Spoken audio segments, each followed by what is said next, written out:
Bonjour, cette vidéo dans laquelle je vais aborder le lettrage des comptes de tiers. Alors, je dis tout de suite, je n'aborde que très peu l'aspect comptable.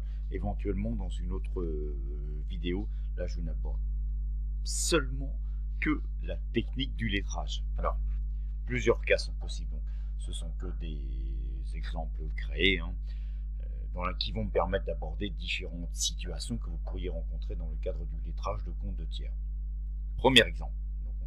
On a un A nouveau. Alors je rappelle que le A à nouveau correspond à des factures antérieures qui n'ont pas encore été réglées. Dans l'exemple ici, qui n'ont pas été réglées le 30 avril.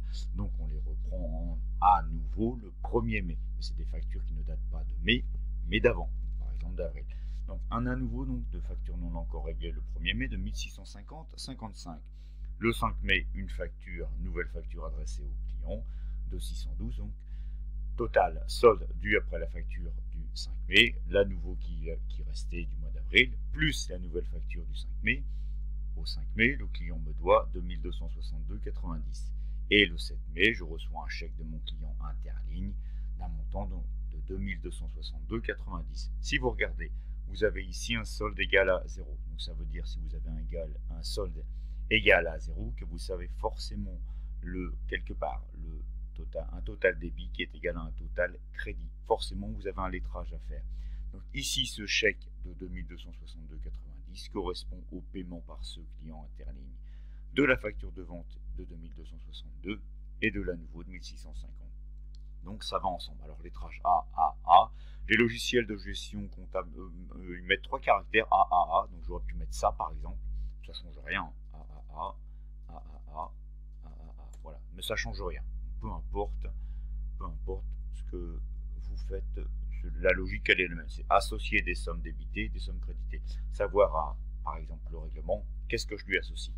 Donc dans ce cas-là, ici, à ce chèque du 7 mai, j'associe la nouveau et une nouvelle facture. Deuxième exemple, en rouge. Le 10 mai, donc là ici, c'est soldé au 7 mai. Le 10 mai, facture de vente donc de 1563, donc évidemment le solde puisque j'étais à 0, je n'ai que cette facture. Et le 12 mai, j'ai adressé à mon client un avoir donc de 201,26. Le 15 mai, mon client me fait un chèque de 1361. Il fait un chèque de 1361 parce qu'il me règle la facture du 10 mai de 1563,22 moins l'avoir du 12 mai de 201,26. Donc il a bien raison, ça fait donc un chèque qui correspond au solde dû après l'avoir du 12 mai de 1361,96. Pareil ici, j'ai un solde égal à 0, c'est donc que j'ai forcément un lettrage à faire. Donc, deuxième exemple, une facture moins un avoir qui correspond au règlement. Troisième exemple, ici, donc j'étais à 0 après le 15 mai, j'ai une facture du 16 mai, une facture le 20 mai, et le 21 mai, le client me fait un chèque de 2469,52. Qu'est-ce qu'il a payé ? Eh bien, il a payé, vous avez un solde ici égal à 0, il a donc payé la facture du 16 mai, plus la facture du 20 mai, ça correspond à un chèque de 2469,52. Après ce chèque, le solde est égal à 0, donc c'est que ces éléments-là vont ensemble. Facture de 1368, plus 2469,52, plus 1100,60, ça vous fait donc un chèque de 2469,52. Donc troisième exemple, le tiers, donc ici mon client, règle 2 factures, mais j'ai pas d'avoir ici. Quatrième exemple, j'ai une facture du 23 mai, une facture du 27 mai, donc après ces 2 factures, donc le client me doit 1640,55. Le 28 mai, je lui adresse un avoir donc, qui va venir diminuer le montant que le client me doit, le montant de sa dette, donc le montant de la créance. Pour moi, j'ai une créance sur mon client. Donc, le montant de ma créance après l'avoir du 28 mai, le client me devait 1640 après ces 2 factures là, moins l'avoir de 113 €. Donc, au 28 mai, le client me doit 1527,06, montant de ma créance. Et le 30 mai, le client me règle 1527,06. Il m'a donc réglé dans ce quatrième cas plusieurs factures moins un avoir. Alors j'ai mis 2 factures, il pourrait y en avoir 3, 4, 5. Au bout d'un moment, la logique elle est la même. Il faut retrouver les factures réglées moins les avoirs qui correspondent au montant du règlement client. Exemple suivant. Alors je vais changer le mois. Le 3 juin, peu importe. De toute façon, ici, j'avais pas d'à nouveau le 3 juin, parce que le client, fin mai, le le compte était soldé, donc il n'y avait pas de nouveau au 1er juin. Le 3 juin, facture de vente, donc 1260,50. J'ai que ça.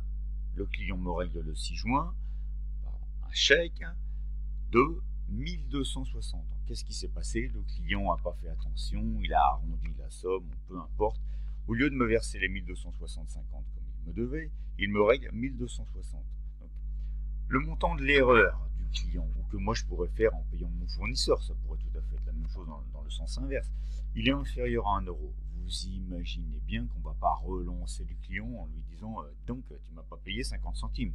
On arrête nos relations commerciales. Non, on va laisser couler. À partir du moment où le montant est inférieur à 1 euro, tant pis là, dans ce cas-là, le client me devait 1260,50, il m'a payé 1260, j'ai perdu 50 centimes. C'est donc une charge qu'on va comptabiliser dans le compte qui est là, 658, et on va solder en contrepartie le compte client pour lui demander de nous régler 50 centimes.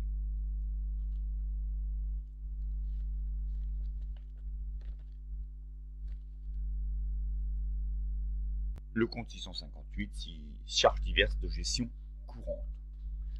Dernier exemple que j'ai pris ici, alors je ne dis pas que j'ai été exhaustif, il peut y en avoir d'autres.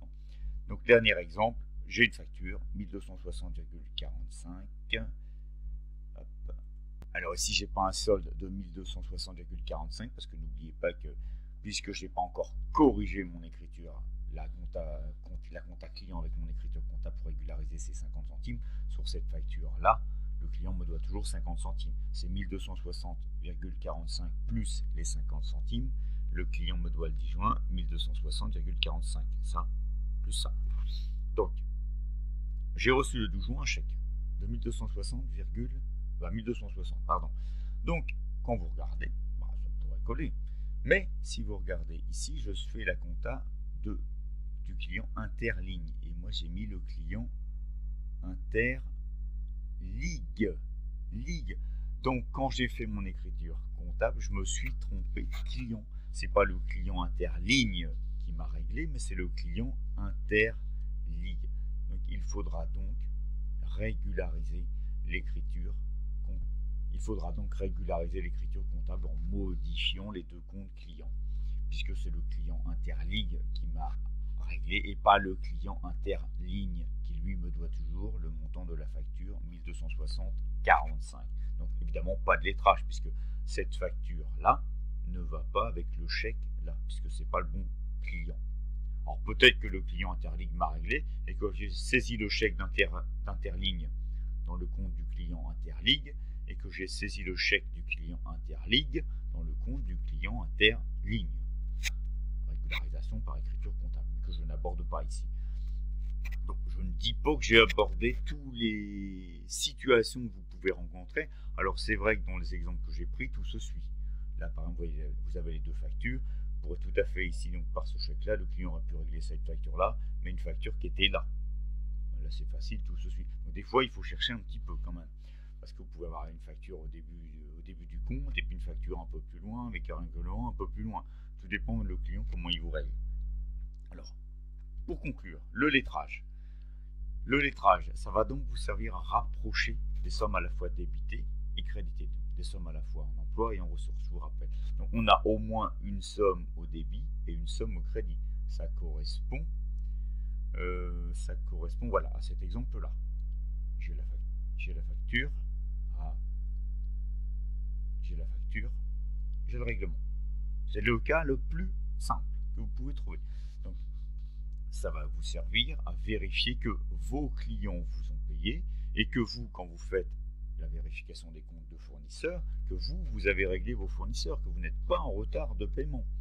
Parce que si vous êtes en retard de paiement et trop souvent en retard de paiement, au bout d'un moment, vos fournisseurs vont commencer à se méfier, vont exiger un règlement comptant, voire vont plus vouloir travailler avec vous, ça risque de vous mettre en difficulté. Donc, ça permet de vérifier la compta client-fournisseur. Si on a des erreurs ou des écritures oubliées ou omises, ça permet de régulariser les écritures comptables, de passer les écritures comptables qu'on a oubliées. Et puis, dernier point, ça va vous permettre de relancer les clients. Le fait d'avoir fait ce travail, puis de voir que tel client est en retard de paiement, parce que là, dans les exemples que je vous ai mis, vous voyez que le client, il paye comptant, il paye rapidement. Si là, la facture du 3 juin, le 30 juin, elle n'est pas réglée, il y a un problème. C'est que client vous a pas réglé. Donc ça permet pour vous de justifier les relances que vous adressez au client. Sauf si, évidemment, le client vous a payé la facture et que vous vous êtes trompé d'écriture comptable, vous êtes trompé de compte client quand vous avez passé l'écriture comptable du règlement, ou vous avez oublié de saisir le règlement. Donc ça permet de vérifier avant éventuellement de passer pour un imbécile devant votre client ou votre fournisseur, quoi. J'espère que cette vidéo vous sera utile. Là, je vois que j'ai fait une faute, c'est retard de paiement. Voilà. J'espère que cette vidéo va vous être utile. N'hésitez pas en commentaire si vous avez besoin. Abonnez-vous si vous voulez. Merci à vous. Bonne journée. Au revoir.